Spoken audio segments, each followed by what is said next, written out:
అమరావతి ఇది ఏపీ గుండెకాయ. ఇది కేవలం ఒక నగరం మాత్రమే కాదు, రాష్ట్రాన్ని ప్రపంచ పటంలో నిలబెట్టే growth engine. CM Chandrababu vision మేరకు అమరావతి ఎలా రూపుదిద్దుకోబోతోంది? నవ్యాంధ్ర రాజధాని అమరావతి ఇప్పుడు అభివృద్ధికి కేర్ ఆఫ్ అడ్రస్ గా మారుతోంది. అమరావతి అంటే కేవలం భవనాలు కాదు, ఏపీ ఫ్యూచర్ ను నిర్దేశించే ఫైనాన్షియల్ సెంటర్. అంతేనా, ఏపీ ప్రజల ఆత్మ గౌరవం, భవిష్యత్తుకు ప్రతీక.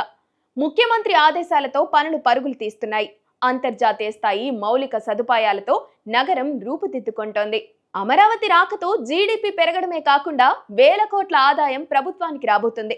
ఐటీ, మ్యానుఫ్యాక్చరింగ్, సర్వీస్ రంగాల హబ్ గా రాజధాని అవతరించబోతుంది. సెల్ఫ్ ఫైనాన్స్ ప్రాజెక్టుగా పట్టాలెక్కుతోంది. అభివృద్ధితో మొత్తం 26 జిల్లాల ఆర్థిక స్థితిగతులు మారిపోబోతున్నాయి. ఇది రాబోయే తరాల కోసం నిర్మిస్తున్న అద్భుత సంపద.